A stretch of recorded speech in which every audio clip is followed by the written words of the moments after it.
Hey folks, welcome back to the second episode from our Devblog. As you can see, we are sort of the shame of the community of development. I don't even have a PowerPoint presentation. This is an actual picture. This is how I presented it.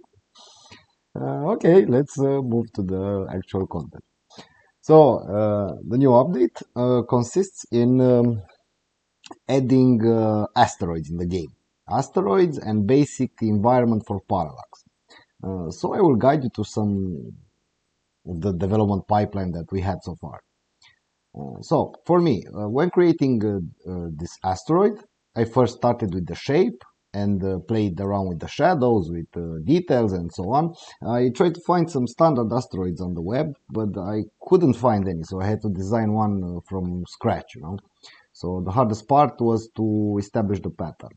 Then, when I reached this point and I was sort of satisfied, meaning that I was feeling it's the right direction, but I was in the same time not 100% happy with this result. So, I've made a couple of iterations, as you can see here, from which I will pick one of them.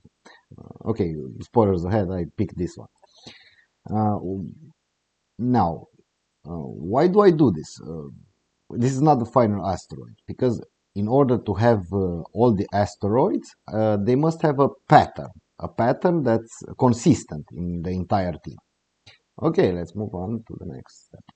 So, the next step, after I decided upon the final sprite, we also took advantage of this normal map. I don't know if you guys know about it, but I'll make a long story short. Basically, we have the sprite itself. I build a height map. Basically, the more volume the object has, the more lighter the color, and the lower the volume, the darker the color. Then we used some sort of software that, after uploading the height map and the normal sprite, it generated the normal map. As you can see. What does this thing do exactly? Well, when casting the light, the shadows will affect this object according to this normal map. So as you can see, this will be highlighted, this will be darkened, and it will create that fake 3D look for the pixel art. And this is how it looks in the end. So a small compare. Let's see, this. Okay, so this is without normal maps, and this is with normal maps. As you can see, it's a huge difference. And now I'm going to show you in Unity.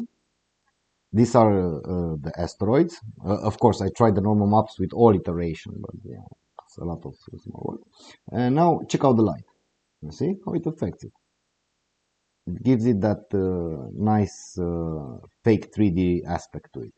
It's good for building depth in 2D art. Very good. I highly recommend it. Okay, next. After deciding this pattern of the asteroid, we move to the next step. Next step meaning we started creating parallax layers. So, for example, this first layer, it's the critical and the most important layer because it moves at real time. It will also have interaction points. As you can see, this will be in interaction points, but more on that later.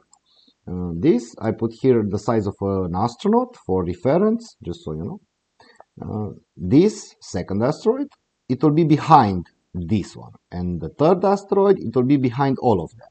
And it will create that nice parallax effect. Of course, this is just the small asteroids. We made a lot of asteroids and huge asteroids. This is medium asteroids. You will see in the game.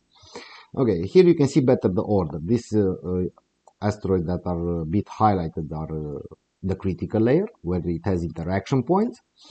Second one, it's further in the back, and the third one, it's the latest one. And of course, a small reference of size of the astronaut. Okay, now the layers.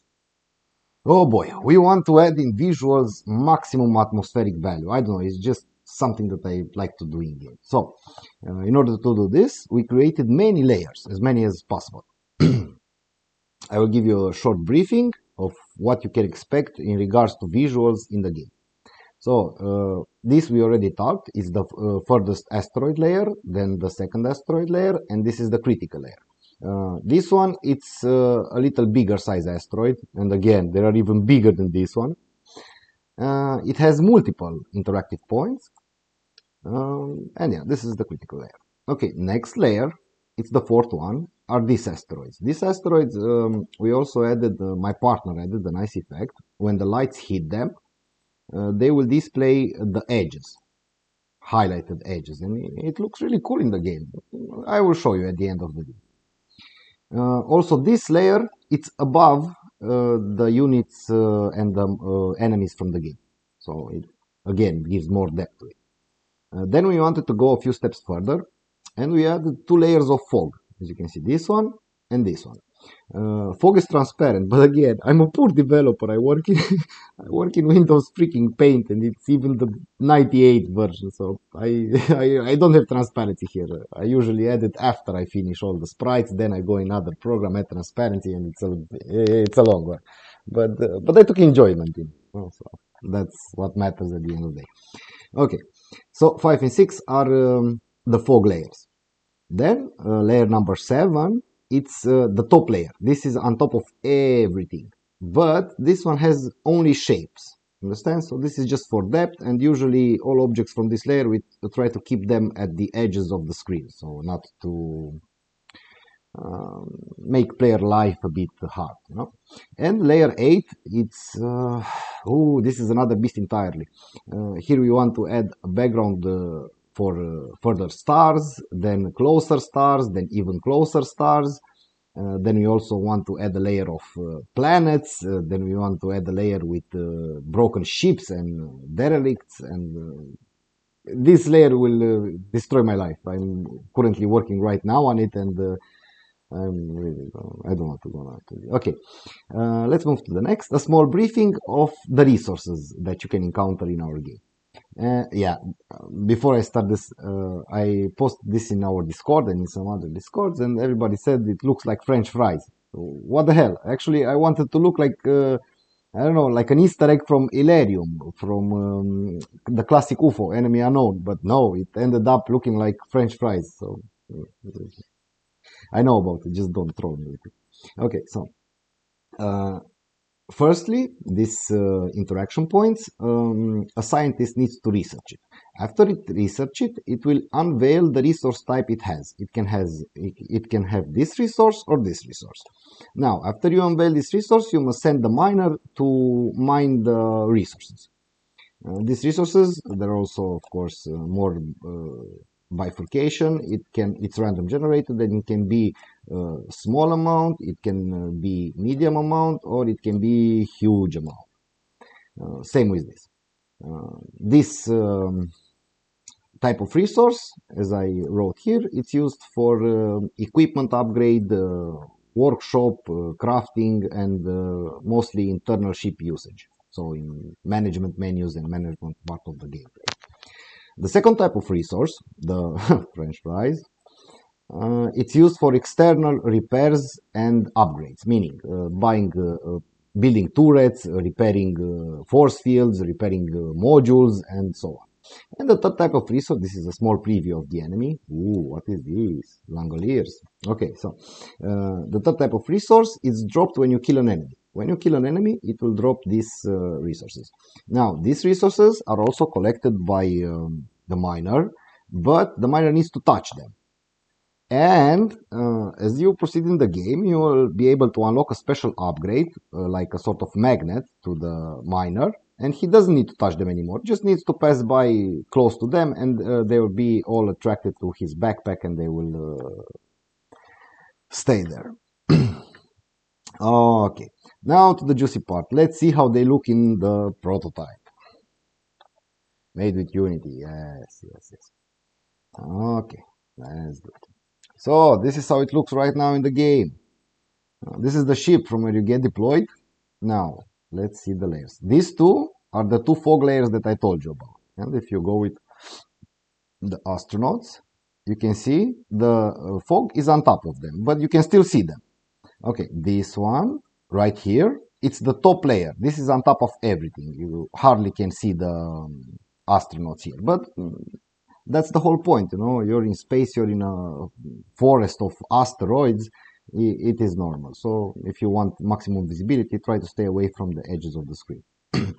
Okay, the next layer is this one. This is the most further away asteroid. As you can see, it has the most minimal details, and as you can see, the light only affects it very little.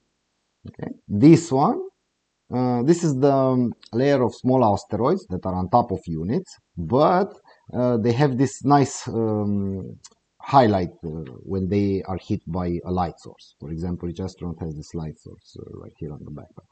This is the first further away row of asteroids. This one has slightly more details than the last one, but not maximum. And this one has maximum. This is the one that's on the critical layer. This is the interaction point. For example, if I press here 6, I deploy a soldier, and 7, I deploy the scientist to research it. And as you can see, just like I told you, the scientist stays here and researches the object to find resources, and the soldiers guard it. Also, you can take them back by going to them and pressing Q. We still need to, also all the ship, you can repair it by deploying engineer and so on. Now, you can see here it's a small placeholder of interface. Don't get scared, we still have a lot of work to do. And as you can move forward, you can see all these layers move at different speed, creating the illusion of depth. So that was the main goal. Now, this was all for today. If you want to chat with me or have questions, I invite you all to our Discord. We post here regular updates of the game. To be honest, we are a bit further away with the updates, but I don't have the time required to make devblogs to be with all the updates in line, you know, so I try to catch from behind.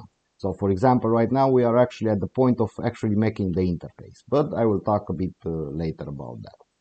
So that was all for today, folks. I hope you enjoy what you see, and I surely hope that you will enjoy the game when it's finished. Okay, bye-bye now.